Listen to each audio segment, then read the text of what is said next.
Hi, welcome or welcome back to my channel. My name is Zara and today we're discussing fantasy recs. Let's get into it. As you probably already know, fantasy is my favorite genre. It is the genre that I like to read the most. Clearly, I didn't even realize every single book up here was a fantasy book, but favorite genre. However, I feel like in recent times, the fantasy books coming out haven't been the best. We're having a lot of repeats, formulaic books. It's just very repetitive, the same thing. So I thought it would be a great idea to compile a list of fantasy books that are coming out, that have come out, that I think are unique, interesting, and seem very promising. A lot of high stakes classic fantasy coming out, and that's exactly what I love. So I'm so excited for this year. I think we're getting some staple classic authors who are just incredible, write incredible fantasies, releasing their books this year. So I think the future is looking bright. And so, with that being said, let's get into the very first book, which this one is a series that is not yet finished. However, 3 out of the 4 books are out, as far as I'm aware, and that is the This Woven Kingdom series by Tahira Mafi, which is just an iconic classic fantasy, has everything you know and love about the genre. We are following, all right, my notes are here.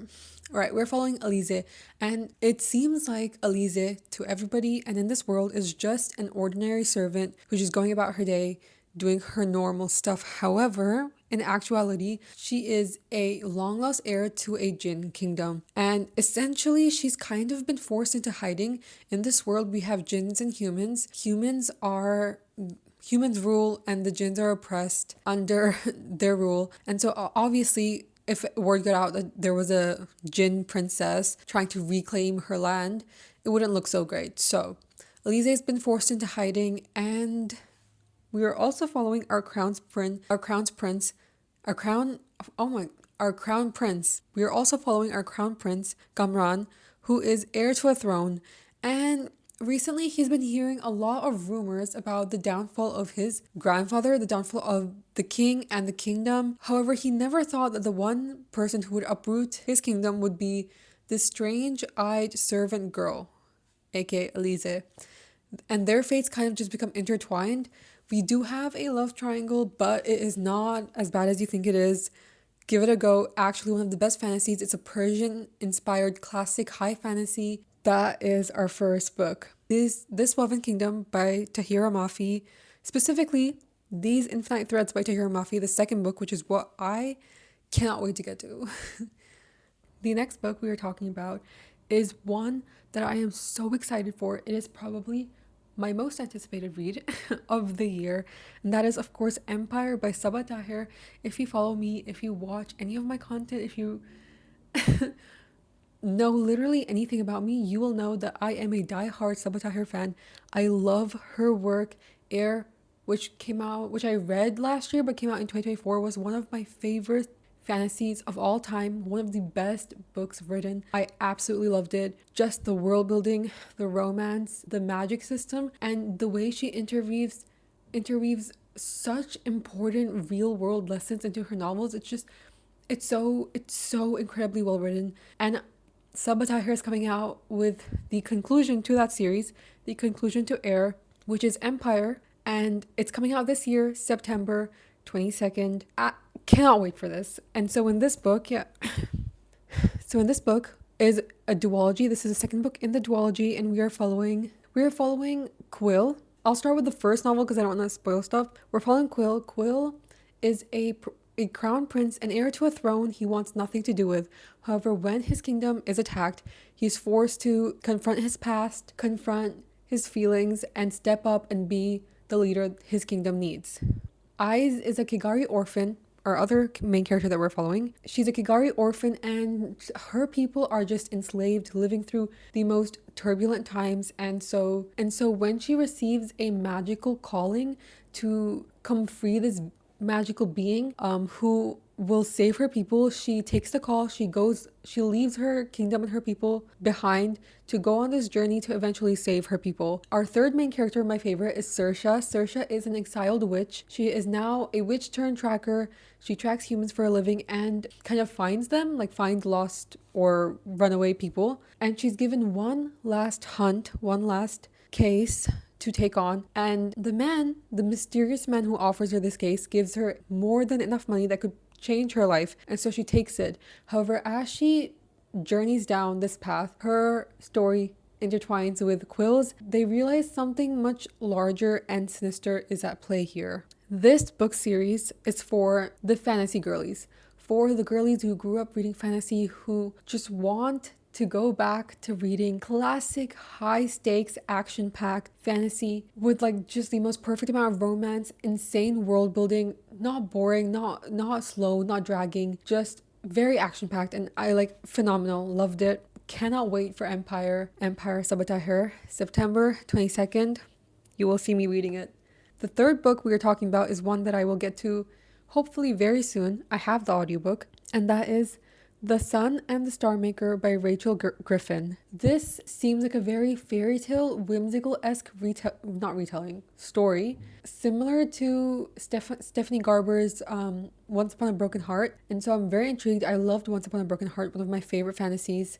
In this book, we are following, in this book, the sun. Once upon a time, there was a village to the north where the sun fell in love with her star maker. Located deep within the snowy mountains is a small village called Reverie, and this village is dependent entirely on the star maker's magic. The star maker trudges through the glaciers and pulls the sun's light over this village, not kingdom, and hence the village can survive. Aurora Finch is a woman who has heard of the tales of the Star Maker, knows the stories, but never thought she would see him in real life until her wedding day, where he shows up and he senses that she has magical capabilities. So he takes her, he offers her the position to study under him and kind of hone her magic to save her own people now. In this new home, the Star Maker is distant and cold, and so Aurora naturally decides to explore the castle by herself with only an immortal rabbit for company. The more she discovers about the sorcerer, the stronger their ruinous attraction grows. Pulling her closer to secrets he refuses to share. As a deadly frost approaches, Aurora must uncover what the Star Maker is hiding before she's left in an endless winter that even the sun cannot touch. I am excited to read some whimsical fantasy again. I haven't read too many books like that, and I really enjoy them. They just transport you into a completely different world, and I love that subgenre in the fantasy genre. So I'm very excited to start this one as soon as possible. The Sun and the Star Maker by Rachel Griffin, already out. Get your hands on it. The next book we are reading is Deadbeat by Leah Bardugo. The next fantasy rec is Deadbeat by Leah Bardugo. Of course, I had to include this. I have not yet read Ninth House, and I will get to it as soon as possible. But this is, if you don't know, a staple, classic, one of the best fantasies that have come out in the last few years, a book talk fave. Dark academia, secret societies, and urban fantasy, and the conclusion to the insane series is coming this September too, I'm pretty sure. This September as well. Pretty sure. Called Deadbeat by Leah Bardugo. This is the conclusion to the Alex Stern or Ninth House series. So I won't obviously go into it because I will just spoil it, but let's go back to book one. Alex has gone through a lot. She is the sole survivor of a multiple unsolved homicide case, has gone through the world of deadbeat boyfriends, drug dealers, and dead-end jobs, was raised by a hippie mom in LA, and now at her hospital bed, Alex is offered the chance to attend Yale, one of the most prestigious universities in the world, on a full-ride scholarship, but she has one question: why me and why now? That's two questions. Okay. When she arrives at Yale, she is tasked to monitor the secret societies that exist within the university and to get involved and uncover them. These societies are made up of rich and powerful people ranging from Hollywood to Wall Street, but their occult activities are revealed to be more sinister and more extraordinary than any paranoid imagination might conceive. I'm assuming we have a lot of magic and maybe ghosts or neuromancy involved, is what I've heard a little bit about. Yeah, I'm assuming so. So incredibly excited. Leah Bardugo is just insane, and she has constructed such a rich world that I need to get to ASAP. So Deadbeat, Leah Bardugo, the conclusion to the series coming out this year. All right, we've had some technical difficulties, but I'm back. And let's just continue with the books that we were talking about. The next book we are talking about is Weaving Shawl by Heba al-Sayar, a gothic fantasy. I feel like as we go through this video, we kind of touch on all the subgenres in the fantasy. Pretty sure, yeah, in all the subgenres in the fantasy genre. And so this is a gothic romantasy. I feel like you need one. You need a classic staple romantasy to read, something to just binge when you need one. Like when you need to just read a no-brainer fantasy, I feel like is what romantasies are. So 3 years ago, Lina Al-Sayar, our main girl, discovers her magical capabilities, aka she can see the dead. And that is a massive problem in this society because women who can do that, or people in general who can do that, are just like locked up, labeled as like mad, like a mad woman, and just sent to this like asylum center. So Lina obviously has been living in hiding ever since she found out about her magical capabilities. But now she has a problem. Rami, her brother, essentially has fallen ill and she needs to buy medicine, but the medicine is very expensive, so she has a choice to make. She can either keep her secret and just like let her brother die, or she can barter her secret to buy medicine. Enter the Saint of Silence. This is a man shrouded, a merchant, shrouded in mystery and secrets and confessions. He like trades in people's desires and secrets. And so when Lina stumbles upon him, naturally she barters her secret in exchange for his help. However, there is a catch. Lina must go to the Weavingshaw Manor and find the ghost of Percival Avon. And that, naturally, she packs up her bags and goes. And that is proving to be a huge challenge, especially since she starts to realize how closely intertwined the Saint of Silence is in this whole mystery and in like the death of Percival Avon. And so pair that with her growing feelings for the Saint of Silence and her brother's sickness. Lots of turbulence, lots of action, and just stakes are high. I'm interested, I'm intrigued.